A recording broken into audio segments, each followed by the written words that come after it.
लाख बार वंदना, करोड़ बार वंदना, लाख बार वंदना।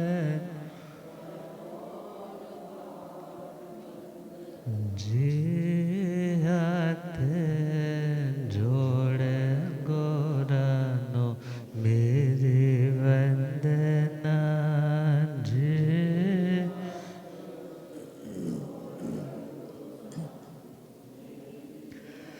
डगमग डोले नैया मेरी, डगमग डोले मुझको है सतगुरु तेरे, मुझको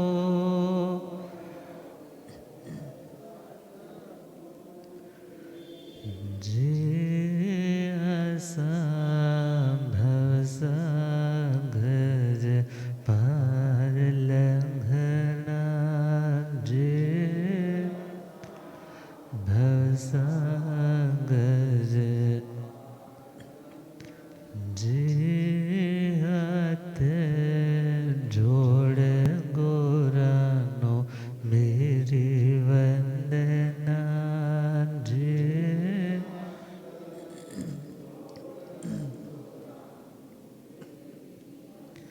अनंता अनंत शांति के निकेतन शासनपति श्रमण भगवान महावीर स्वामी के पावन चरण रविंदों में हार्दिक भावभीनी वंदन नमन।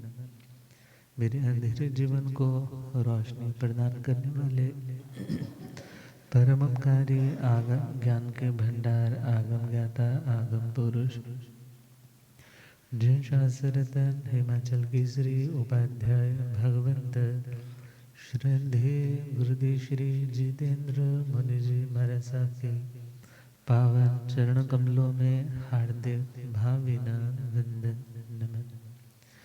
आदरणीय सेवा भावी श्री प्रशमित मुनि जी, धर्म सभा में उपस्थित धर्मानुरागियों, सुशीलवती माताओं एवं बहनों, असीम पुण्यदेश से भाग्योदय से आप सबको संतों का समागम और वीतराग वाणी श्रवण करने का पावन सुअवसर प्राप्त हो रहा है। श्रवण कर रहे हैं श्रीमद् उत्तराधर्मी सूत्र प्रथम अध्याय विनय श्रुत। कल तक 13वीं गाथा का अर्थ भावार्थ समझने का प्रयास किया था। आज पुनः इसके अर्थ को एक बार रिपीट करते हुए इसे दृष्टांतों के माध्यम से समझने का और प्रयास करेंगे, क्योंकि गुरु क्रोधी है तो एक शिष्य की रिस्पॉन्सिबिलिटी है कि वो अपने उद्धार के साथ साथ अपने गुरुओं के भी उद्धार में सहयोगी बने। और गुरु शांत है तो भी शिष्य का कर्तव्य है कि वो गुरुओं की शांति की अखंडता को बनाए रखने में सहयोग दे। घर में माता पिता सोबर है, शांत है, तो बच्चों का कर्तव्य है कि उनकी सोबरनेस को, उनकी शांति को, उनके पीस ऑफ माइंड को बनाए रखने में उनका सहयोग दे। क्योंकि कोई भी क्रिया करने के लिए परमात्मा ने 49 भाग्य बताते हैं, 3 करण और 3 योग। करना, कराना, अनुमोदना, मन से, वचन से और काया से। यदि क्रोध करना बुरा है, यदि क्रोध करना बुरा है तो क्रोध करवाना भी तो बुरा है। अर्थात स्वयं क्रोध करना वो भी पाप है, और किसी को क्रोधित करने में सहयोग देना, निमित्त बनना, वो भी क्या है?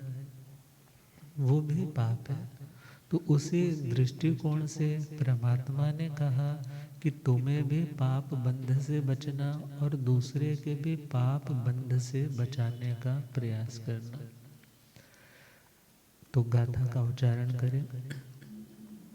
हड़ा सवा तोलवाया कुशीला, हड़ा सवा तोलवाया कुशीला, मेओं पे चंड पकड़े तिसीसा, मेओं पे चंड पकड़े तिसीसा, चित्ताणो वाला हो दखो ववेया, पसाया एते हो दुरासया पे।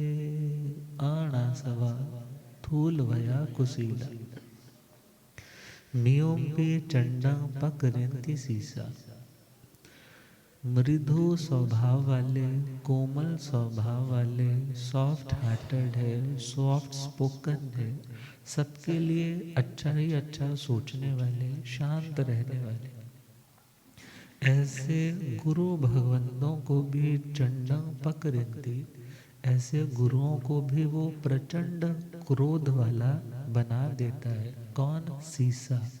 सीसा मतलब शिष्य। वैसे तो सीसा दर्पण को बोलते हैं। यदि हम वैसे चले तो सीसा अर्थात जिस शीशे में गुरु की आज्ञा प्रतिबिंबित हो, जिसमें गुरु की झलक झलकने लग जाए, वो सच्चा शिष्य होता है, वही सच्चा सीसा है। तो कहा वो शिष्य कैसा? जो गुरुओं की सुनता ही नहीं।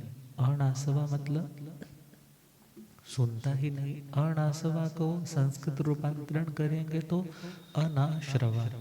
अनाश्रवा, आश्रव का मतलब है सुनना और आश्रव का मतलब है कर्म का आना। दोनों डिफरेंट वर्ड्स है, डिफरेंट मीनिंग वाले। तो कर्म की इनकमिंग का नाम आश्रव है। बहुत सी प्रतियों में आश्रव ही मिलता है, मगर जब ग्रामेटिकली देखते हैं, व्याकरण की दृष्टि से देखते हैं तो आश्रव शब्द करेक्ट बनता है। आश्रव अर्थात कर्म का आना, और आश्रव का मतलब सुनना, अच्छी तरह से ध्यान से सुनना। और अनासवा का मतलब सुनना ही नहीं, बोलते हैं, बोलते रहो बस, जैसे दीवारों को सुना रहे हैं। जो शिष्य गुरु की बात को तवज्जो नहीं देता, वैल्यू नहीं देता, इग्नोर कर देता है, सुनी को अनसुनी कर देता है, उनके कहने को मानता नहीं है। थूल वया स्थूल मतलब हैवी हैवी वर्ड्स बोलता है। अब हैवी हैवी वर्ड्स कौन से होते हैं? हैवी वर्ड्स कौन से होते हैं? वैसे तो हैवी वर्ड्स बोल देते जो बड़ा सोफिस्टिकेटेड होता है, जो ग्रामेटिकली बड़े सारे वर्ड्स बना बना करके बोलता, वो नहीं। बल्कि यहाँ पर हैवी वर्ड्स का मतलब है कि जब कोई बोझ वाली चीज़ किसी के ऊपर पड़ती है ना, तो उस पर भी बोझ पड़ जाता है। ऐसे शब्द जिन्हें सुन करके गुरुओं के मस्तिष्क पे, मन पे, दिल पे भी क्या पड़ने लग जाए? बोझ पड़ने लग जाए। इसने बोल क्या दिया? अर्थात जो बिन विचारे बोलने वाला। कैसे बोलने वाला? क्योंकि जब हम खुद ये चीज़ समझ पाते हैं कि कभी कभी किसी के शब्द, कभी कभी किसी का बोलना हमारे को बोझिल कर देता है, हम बोझ में आ जाते हैं, अंडर स्ट्रेस आ जाते हैं। तो गुरु भगवंत भी जब बार बार ऐसे शब्द सुनेंगे, दो बातें हो गई। पहला, सुनता नहीं है, और बल्कि आगे से सुनाता है, और सुनाता भी कैसा है? कठोर शब्द सुनाता है। कुशीला, आप कहोगे महाराज जी शिष्य भी ऐसे होते हैं। जब देखो घर में जिन बच्चों को आपने खुद जन्म दिया है, जिनके अंदर आपके अंश है, देह के अंदर, जब वो बच्चे भी कभी आपकी सुनते नहीं हैं, आगे चिल्लाने लग जाते हैं, तो वो शिष्य तो अलग अलग घरों से, अलग अलग कल्चर से, अपब्रिंगिंग्स भी उनकी अलग अलग है, वहाँ से आए हैं। मगर जो तरणहार होते हैं वो ऐसे नहीं होते। जो तरणहार, जिनका उद्धार निश्चित होता है, उनके तौर तरीके ही अलग होते हैं। मगर जो डुब्बनहार हैं, उनका स्टैंडर्ड क्या है? परमात्मा बता रहे हैं तुम्हें खुद चेक करना है, कहीं मैं ऐसा तो नहीं हूँ, कहीं मैं अपनी ही बेड़ी में सुराख तो नहीं कर रहा हूँ, फिर तो डूबना ही पड़ेगा। आना सवा गुरु की सुने नहीं, आगे से कठोर शब्द सुनाए, कुशीला जिसका शील, जिसका स्वभाव, जिसका चरित्र, जिसका समाधि भाव अच्छा नहीं है, कुत्सित है, निंदित है, गर्हित है, शास्त्रों में या उपकारी जनों में, ज्ञानी जनों ने उसको कभी अप्रिशिएट नहीं किया, उसको कभी अच्छा नहीं कहा, ऐसे आचरण को, मतलब दुष्आचरण का सेवन करने वाला। जब शिष्य सुनता नहीं है, माँ समझाती है घर में ये शराब नहीं चलेगी, शराब पी के घर आना है तो बाहर ही मरो, यहाँ आने की ज़रूरत नहीं है।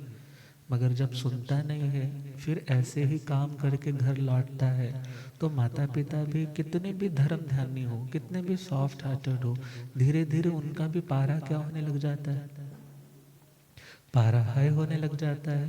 पता है कि वेस्टेज नहीं करनी, मगर फिर भी वेस्टेज कर रहा है। पता है इन लोगों के साथ नहीं उठना बैठना, फिर भी आ जा रहा है। माता पिता समझाते हैं, मगर समझाने की या सहनशीलता की, उस कैलिबर की भी एक लेवल होता है, एक उसकी भी लिमिट होती है।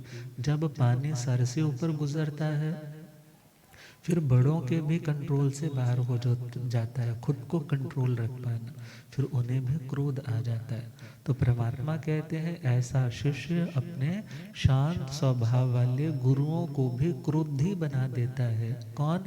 जो गुरुओं के प्रतिकूल चलता है। इन अ सिंगल लाइन आगे चले, चित्ताणुआ लहू दक्खो बवेया, जो गुरुओं के चित्त के, मन के, इच्छा के विरुद्ध नहीं बल्कि उसके अनुकूल चलता है।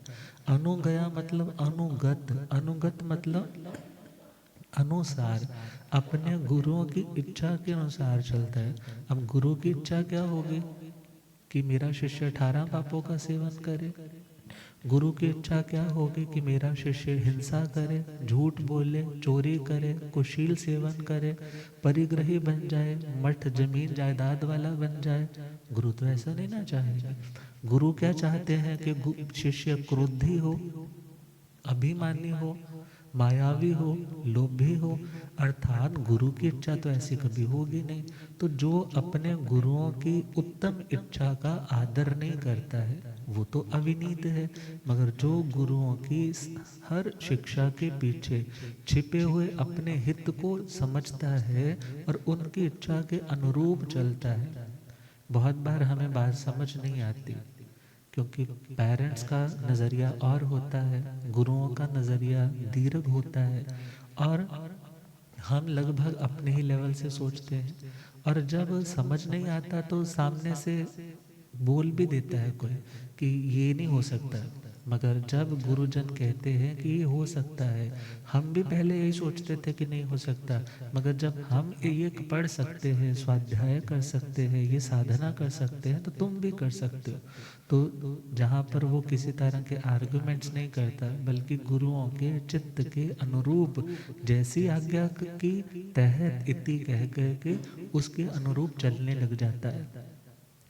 लहु दक्खु बवेया, लहु अर्थात लघु, लघु मतलब छोटा, छोटा हल्का। जो हल्का होता है, जो हल्का होता है, मोक्ष में कौन जाते हैं? जो भारी होते हैं वो थोड़े जाते हैं।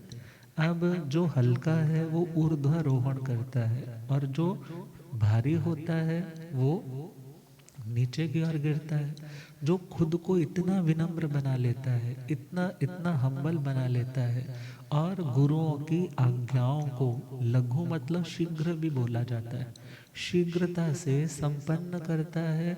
और सेकंड वर्ड है दक्ष, दक्षो विया, दक्षता के साथ, कुशलता के साथ, निपुणता के साथ। ये नहीं है कि मेरे को बगार काटनी है, काम बस करके दिखाना है। काम करना है विद परफेक्शन करना है, विद इंटरेस्ट करना है। मुझे सौभाग्य दिया है काम करने का, किसी और पे कृपा नहीं की है। ये काम किसको सौंपा है? मुझे सौंपा। तो मैं अपनी ओर से जो दी बेस्ट मैं कर सकता हूँ, मैं अपना सारा इनपुट उस पर लगाऊंगा। अच्छा इनपुट लगाऊंगा तो आउटपुट तो अच्छा ऑटोमेटिकली आएगा। तो ऐसा शिष्य जो गुरुओं की इच्छा के अनुरूप उनकी आज्ञाओं को शीघ्र और दक्षता के साथ संपन्न करता है, ऐसा शिष्य दुरासयम्पी, जिनके आशय का, जिनके मूड का भी नहीं पता चलता कि कब क्या कह दे, और जिनका आश्रय लेना, जिनकी सन्निधि में रहना सभी के वश की बात नहीं है, ऐसे कठोर स्वभाव वाले गुरुओं को भी पसाय पसाय, अर्थात वह शिष्य ऐसे गुरुओं को भी प्रसन्न कर देता है। अब प्रसन्नता का फल क्या है? आप जब किसी पे खुश हो जाते हो तो सामने वाला फिर जो मांगता है, जो अपने पास जो दी बेस्ट होता है, हम उसको क्या कर देते हैं? दे देते हैं। अब गुरु महाराज के पास दी बेस्ट क्या है? ज्ञान है, साधना है, जो शिक्षाएं है, अनुभव है, वो अपने शिष्य की झोली में डालते चले जाएंगे। सूत्र है, सूत्र का अर्थ है, अर्थ के साथ धारणाएं है, अपनी अपनी लब्धियां है जो अपनी परंपरा से चली आई है। यदि शिष्य विनीत होगा, गुरु को प्रसन्न रखने वाला होगा, तो उसे अपने गुरुओं से वह सब मिलेगा कि जो उसे बाकी जगह से मिलने वाला नहीं। तो परमात्मा कहते हैं कि तुम्हें अपने गुरुओं की प्रसन्नता का ध्यान रखना। अब यहाँ पर स्वार्थ तो है ही।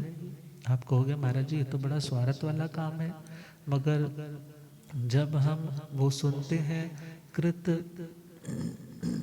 अर्थात कय पर्यन्याय, अर्थात जहाँ पर अपने गुरुओं की इसलिए सेवा करना, इसलिए उनका ध्यान रखना क्योंकि मुझे इनसे काम है, इनसे मुझे कोई ना कोई स्वार्थ है। मगर एक स्वार्थ ऐसा जिसमें हम दूसरे को कष्ट दे करके खुद सुखी होते। एक स्वार्थ कौन सा? जिसमें हम सामने वाले को प्रॉब्लम में डाल करके उसके सुख चैन को छीन करके खुद के सुख को बनाते हैं। हाँ, पहला पॉइंट। और एक स्वार्थ ऐसा जिसमें हम अपना हित तो कर ही रहे हैं और सामने वाला भी यदि आपको कोई फायदा दे रहा है तो उसका भी हित हो रहा है।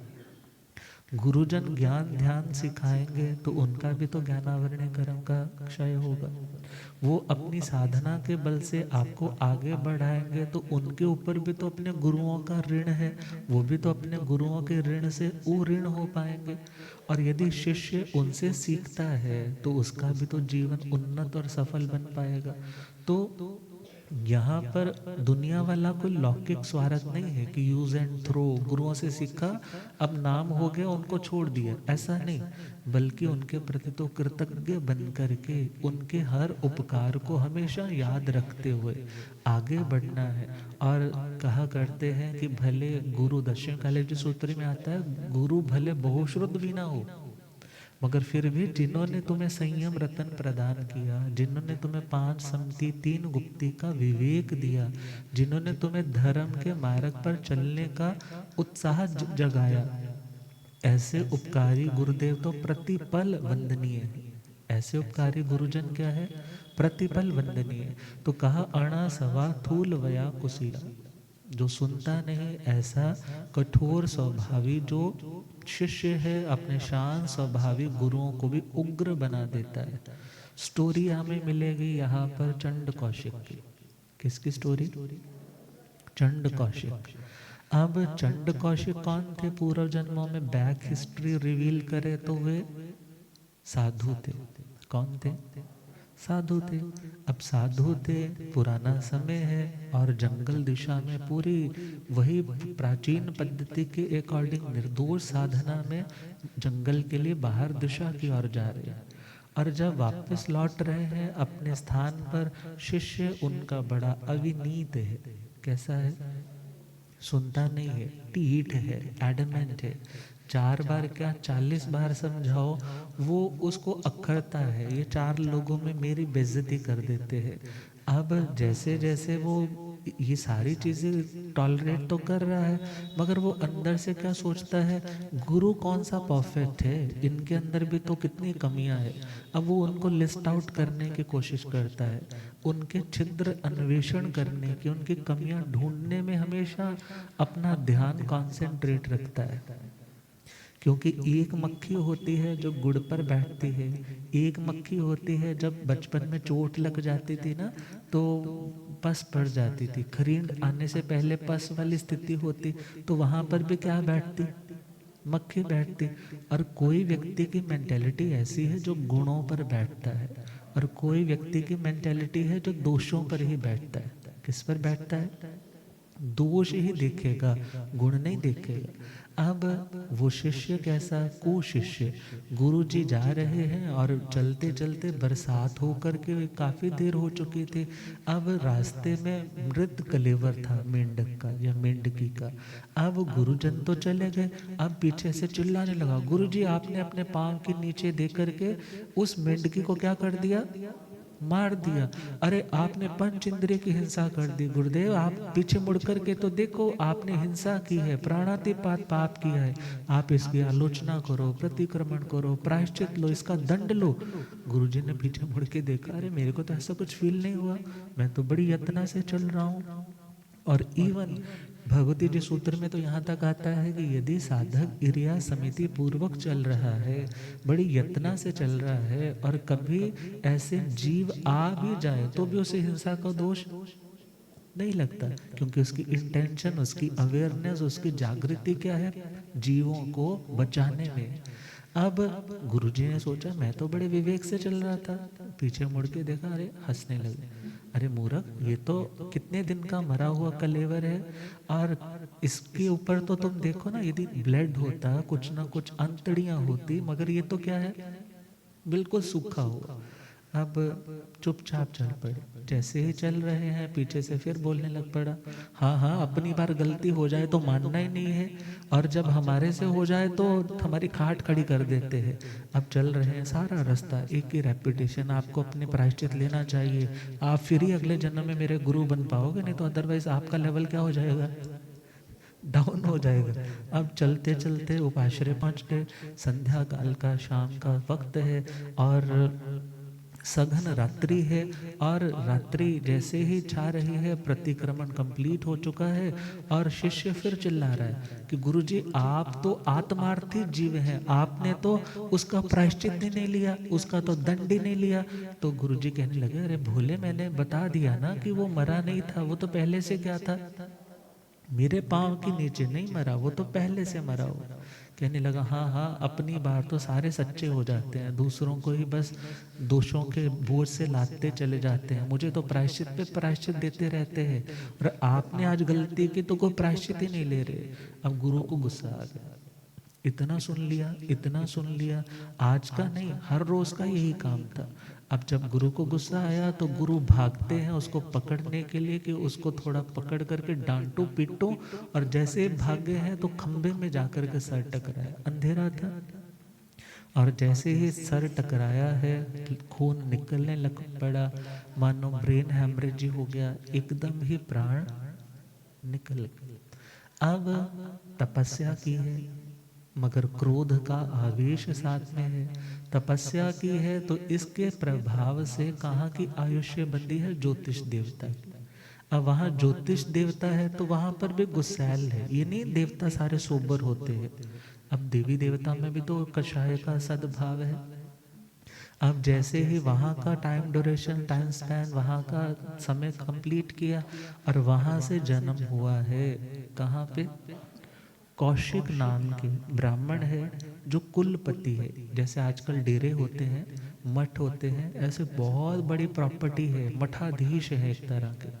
अब वहाँ पर कई तरह के तापस भी रहते हैं, और वहाँ पर वृक्ष लगे हैं, पौधे लगे हैं, फल फ्रूट्स लगे हैं। वो फल फ्रूट्स भी तोड़ते हैं, खाते हैं, अपनी साधनाएं करते हैं अपने अकॉर्डिंगली। अब उसका जन्म हुआ है तो उसको हर बात में गुस्सा आता है, क्योंकि तपस्वी है ना, तो शक्ति है, शक्ति है, मगर विवेक नहीं, क्रोध था, इसलिए टॉलरेंस पावर नहीं है। हर बात पे क्या हो जाता है, भड़क जाता है, हर बात पे डोमिनेट करने की कोशिश करता है। अब पिता समझाते हैं कि बेटा ऐसे नहीं चलता, कभी किसी को बोल देता है, कभी किसी को कुछ बोल देता है। वो आकर के उसके पिता को बोलते हैं हम आपके कारण रुके हुए हैं, मगर यदि यही रहेगा तो हम यहाँ पर ठहरने वाले नहीं। बहुत बार होता है ना फैक्ट्रीज में, किसी बड़े का स्वभाव बड़ा शांत होता है और किसी का स्वभाव बड़ा उग्र होता है। अब फैक्ट्री में कभी कोई बात हो जाती है तो वो एक तो बहुत चिल्लाता है, दूसरा कहता है भाई तू मेरे कारण रुक ना, मैं तेरे को कुछ कह रहा हूँ। सामने वाला कहता है भाऊजी मैं आपके कारण नहीं टिका हूँ, अदरवाइज मैं कब का फैक्ट्री छोड़ के चला जाता। अब पिता के कारण सब रुके हुए हैं और टाइम आया कि पिता की मृत्यु हो गई। टाइम आया, पिता की मृत्यु हो गई। अब स्वभाव तो वैसा ही बना रखा है उसने, अब टॉलरेट करता नहीं है, हुकूमत चलाने की कोशिश करता है, मगर धीरे धीरे सभी तापसों ने वो आश्रम खाली कर दिया। अब खाली है, बहुत सारे फ्रूट्स लगे हैं, अब सब सारी जगह पे घूमता है, आसक्ति बहुत है, उस जगह के प्रति अटैचमेंट बहुत है। और कभी किसी काम से बाहर गया है और उधर से सूचना मिली कि राजा के बच्चे और उनके दोस्त जो युवा हैं वो आकर के तुम्हारे उद्यान में फ्रूट्स तोड़ रहे हैं और एंजॉय कर रहे हैं। अब जैसे सुना मेरी अनुपस्थिति में और मेरे से पूछे बगैर ऐसा काम करने की उनकी हिम्मत कैसे हुई। अब कुल्हाड़ा लेकर के गया था किसी काम से और उसी गुस्से में विद्रोह की भावना में लौटा आता है, भागा आता है, और उन्होंने भी देख लिया कि वो आ रहा है, आ रहा है, भाग रहे। और हो सकता है कुआं खोदने के लिए उन्होंने गड्ढा खोदा था, अभी काम चल रहा था। अब उस खड्डे का गहराई भी थी और लंबाई भी थी, और जैसे ही वो लोग तो सारे के सारे भाग गए, अभी दूर दिख रहे हैं क्योंकि बहुत बड़ा कई एकड़ में लैंड होगी। अब इधर से वो आया है तो हाथ में कुल्हाड़ा, आज नहीं बचोगे, आज तो तुम्हें यमलोक पहुंचा करके मैं भी चैन लूंगा। और जैसे कुल्हाड़ा लेकर के भाग रहा है, गुस्से में व्यक्ति अंधा होता है। गुस्से में व्यक्ति क्या होता है, दिखाई थोड़ा ही देता है। अब ऐसी सिचुएशन में वो कुल्हाड़ा लेकर के भाग रहा है और रास्ते वाला इतना बड़ा गड्ढा है, उसे लगता है नहीं नहीं मैं जंप कर ही जाऊंगा, और जैसे जंप करने की कोशिश करता है उसी गड्ढे में नीचे गिर, और वही कुल्हाड़ा उसकी गर्दन के नीचे आता है, कट करके वहां पे मृत्यु हो जाती है। अब गुस्से में काल किया, तपस्या तो की नहीं है। अब उस गुस्से के कारण काल करके और उसी जगह के प्रति आसक्ति के कारण वहां पर वो चंड कौशिक दृष्टि विष सर्प के रूप में जन्म लेता है। अब चंड कौशिक, कौशिक पुराने जन्म का नाम उठा लिया है साथ में, चंड मतलब क्रोध बहुत जाता है, और दृष्टि विष जिसकी आंखों से भी जहर गिरता है। गिरता मतलब ये नहीं जैसे हमारी आंखों से कुछ ऐसे निकलता है, आंखों से जहर बरसाता है। क्योंकि आजकल तो आपके स्कूल्स में, हॉस्पिटल्स में, फैक्ट्रीज में, इवन जेल्स में भी क्या होता है, स्कैन होता है। आपके मोबाइल ही देख लो ना कैसे आप उसको देखते हो, फिर आप ओपन करते हो उसको। अब इट मीन्स कुछ रेस फैक्टर्स तो रहता होगा ना, कुछ रेस निकलती होंगी। अब उसकी रेस ऐसी है कि वो सूरज की ओर देखता है और सूरज से खुद को चार्ज करता है, और उस चार्जिंग के बाद एनर्जी को विष के रूप में परिणत करके उसको दूसरे पे छोड़ता है। अब धीरे धीरे आश्रम तो पूरा खाली ही है, मगर कोई वहाँ पर पशु नहीं, कोई वहाँ पर पक्षी नहीं, मानो ऐसा रडार फिट हो गया है कि कोई वहाँ नहीं आ पाता। मगर वहीं पर रहने वाली चींटियां इत्यादि वो भी जहरीली बन चुकी है। और एक वक्त आया, परमात्मा भगवान महावीर स्वामी, परमात्मा भगवान महावीर स्वामी, साधना काल है, दीक्षा के बाद प्रथम चौमासा कंप्लीट किया है। अब प्रथम चौमासा कंप्लीट करने के बाद जो हम सुनते हैं वो शूलपाणी यक्ष के यक्षायतन में कंप्लीट किया। अब वहाँ से विहार की यात्रा प्रारंभ हो जाती है।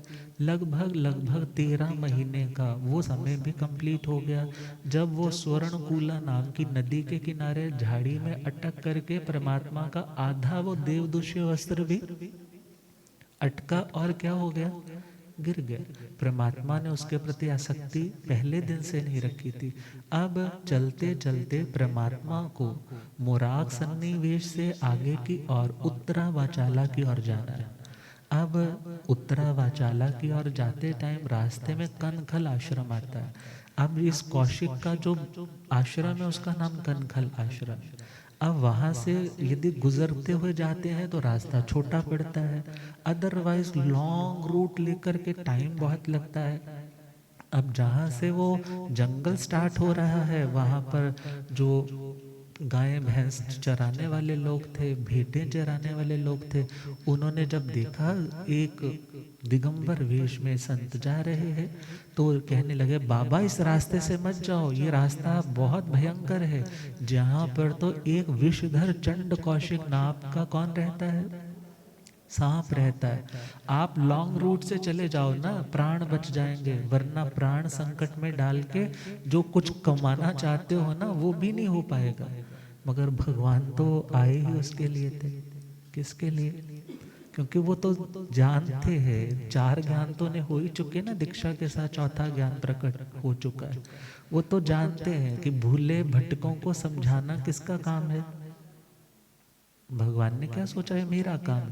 किसी के उद्धार में निमित्त बनना पड़े, खुद को कष्ट झेलना पड़े, आई एम रेडी।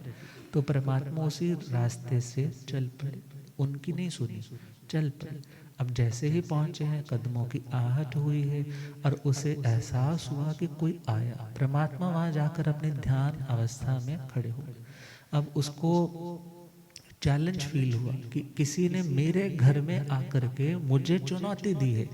और जैसे ही ईगो पे अटैक आया ना, तो उसको डिफेंस देने के लिए एंगर की प्रोटेक्टिव शील्ड वो यूज करनी शुरू कर दी। गुस्सा आया, फुंकारा मारा, भगवान को कुछ ही नहीं हुआ। अब जब फुंकारा मारा कुछ नहीं हुआ, फिर वो सोचने लगा कि मैं दृष्टि के माध्यम से विष दोबारा से अर्जित करता हूँ और इनके ऊपर प्रहार करता हूँ। मगर वो भी करके देख लिया, 3 बार कर लिया, मगर कुछ ही नहीं हुआ। जब कुछ ही नहीं हुआ तो इतना इरिटेट हो गया कि पांव पर डंक मार दिया। क्या मारा? जैसे पांव में डंक मारा तो परमात्मा के अंगूठे से दूध की धारा निकलने लग पड़ी। दूध की धारा मतलब माँ के हृदय में बच्चे के प्रति असीम प्रेम होता है, स्नेह होता है। समझने की दृष्टि से हम देखें, वैसे तो तीर्थंकरों का अतिशय होता है, एक उनकी एक्स्ट्रा ऑर्डिनरी क्वालिटी होती है कि उनके रक्त का रंग क्या होता है, सफेद होता है। मगर हम आज के लेवल में समझने की दृष्टि से, माँ भी तो जो खाती है पीती है, फिर जाकर के खून, और खून से प्रेम के कारण वो परिणत दूध में होता है। किस में कन्वर्ट होता है? दूध में कन्वर्ट होता है। मगर हाँ, हम खून नहीं पी सकते, मगर क्या पी सकते हैं? दूध तो पी सकते हैं। अब जैसे ही वहां पर वो धारा निकली, वो हैरान हो गया, अरे ये क्या, मैं तो साधारण समझता था, मगर ये तो असाधारण व्यक्तित्व के धनी।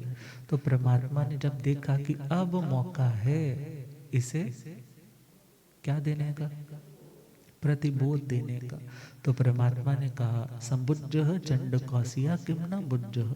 हे चंड कौशिक, बोध को प्राप्त करो, समझो कि तुम क्या थे और आज क्या बन बैठे हो। आज भी यदि नहीं संभले तो आगे क्या होने वाला है।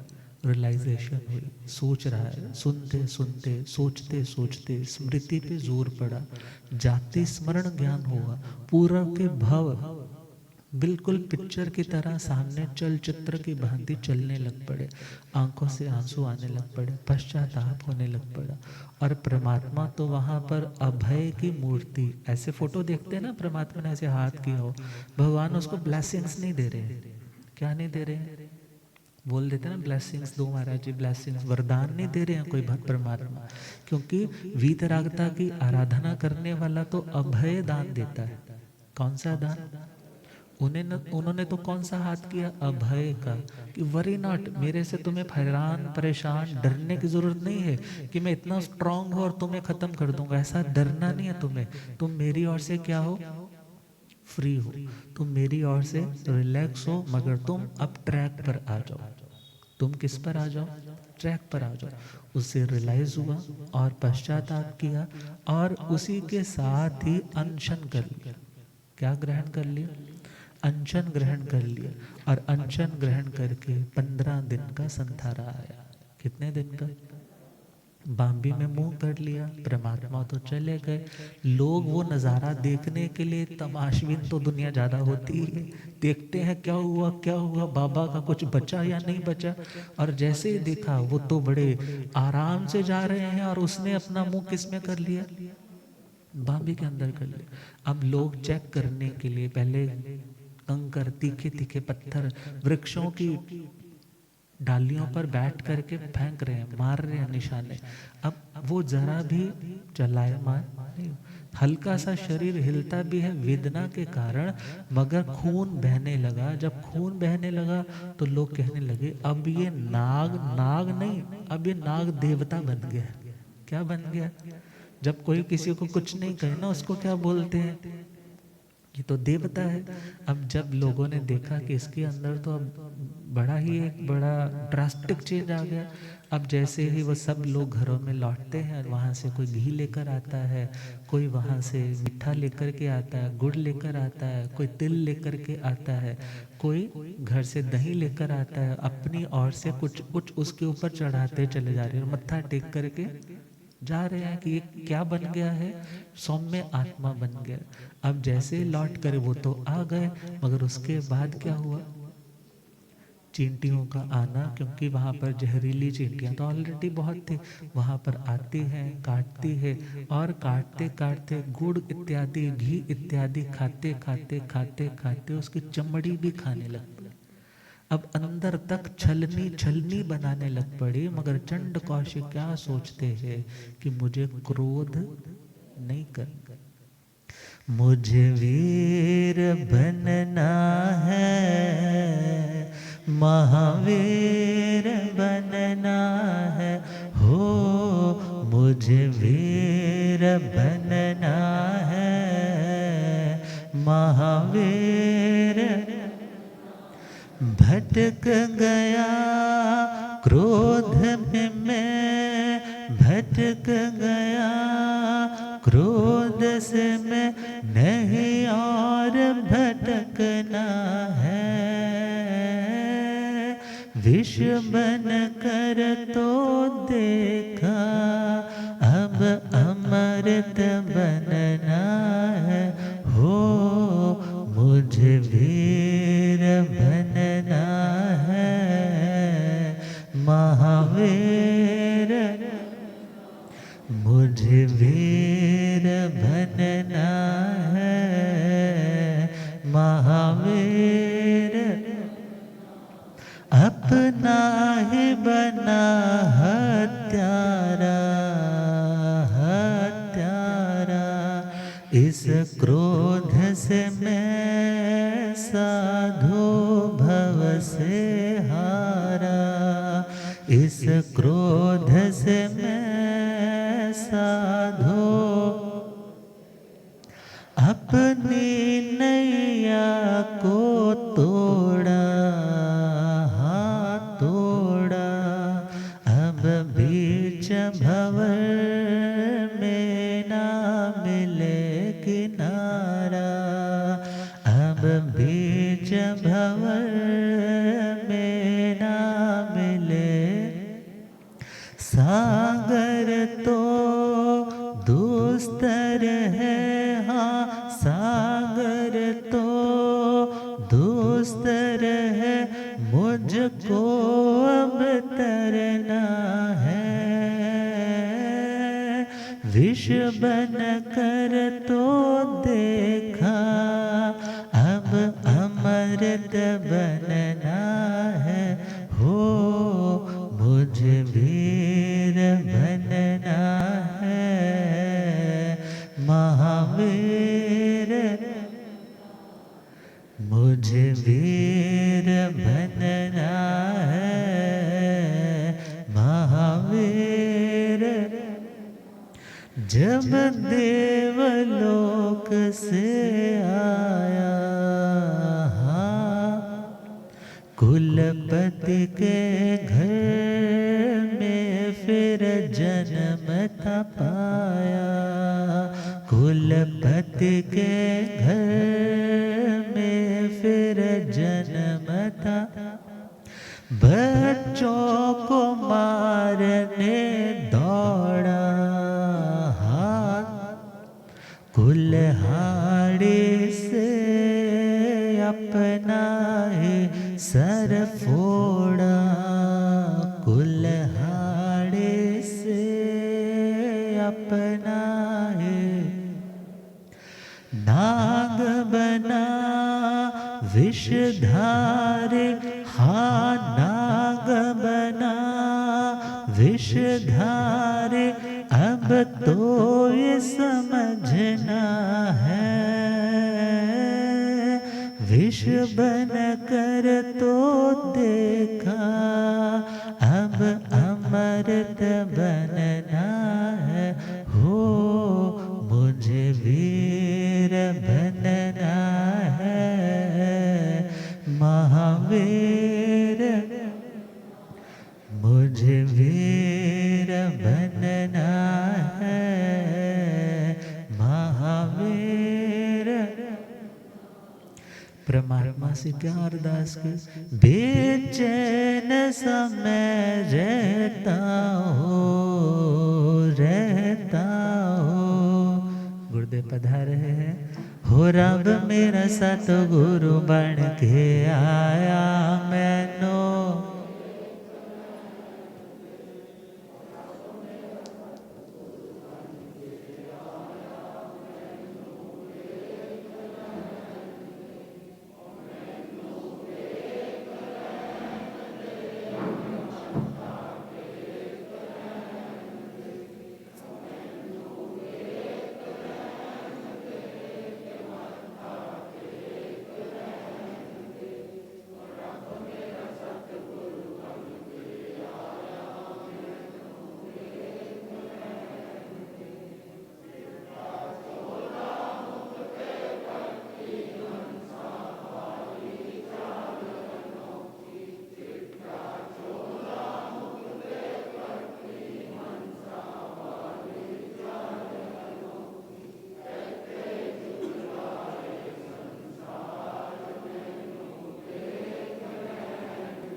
पौंदे पौंदे पानी देना सूखे।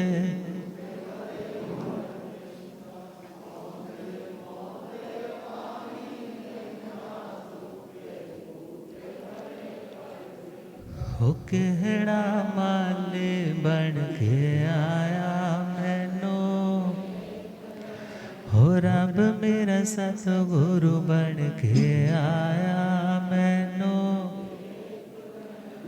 भूले आगम ज्ञाता आगम पुरर्जन शास्त्र हिमाचल केसरी उपाध्याय भगवंत श्रद्धे गुरुदेव श्री जितेंद्र मुनि जी। उप्रवर्त प्रज्ञा पुरुषोत्तम श्रद्धे गुरुदेव डॉक्टर श्री सुव्रत मुनि जी। तो जब परमात्मा पधारे तो उसने क्या कहा कि भगवान मैं बहुत बेचैन रहता हूँ। क्रोधी व्यक्ति कभी सुखी नहीं होता है। गुस्सा कर लेता है, गुस्सा करके फिर अंदर ही अंदर घुटता रहता है। मैंने ऐसा क्यों बोला, क्या ज़रूरत पड़ी थी? बिकॉज गुस्सा करने वाले को धीरे धीरे उसको प्यार करने वाले लोग भी ना उसे किनारा करने लग जाते हैं। अकेला पड़ जाता है। कोई काम करना है कोई पूछता ही नहीं है, कोई राय नहीं लेता है।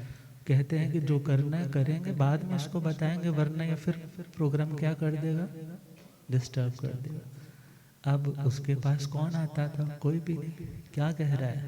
बेचैन समय रहता हो रह, कोई आए तो उसको ना सहता हो, कोई आए तो उसको ना।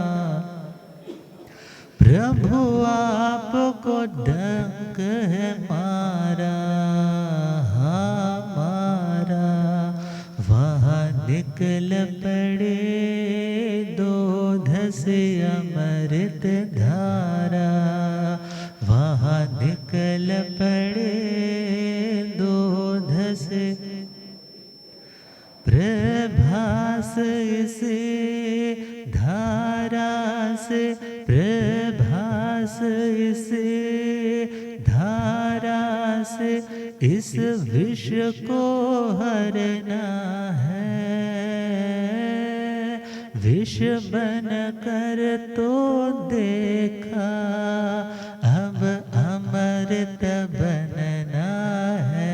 हो मुझे वीर बनना है, महावीर हो मुझे वीर बनना है, महावीर। तो चंड कौशिक इतनी समता आ गई कि कीड़ियां काट काट करके देह को छलनी बना दी, मगर फिर भी यूं ऐसे करवट नहीं ली कहीं इतनी ढेर सारी चींटियां आकर के क्या हो जाएंगे, मर ना जाए।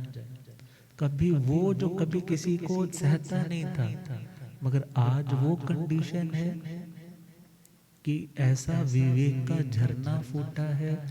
क्रोध मानो क्रोध की कालिमा उतरने लग पाई, और वहां समता भावों से वहां पर श्रावक वृत्ति आ गई है ना, पांचवा गुण स्थान आ गया है। तो उस साधना के बल से आठवें वैमानिक देवलोक की आयुष्मान थी। अब विचार करना है, तर गए, तरने के रास्ते पर आ गए, मगर भटके कहां से थे? भटकाने का निमित्त कौन था? बोलो, कैसा शिष्य था? अविनीत।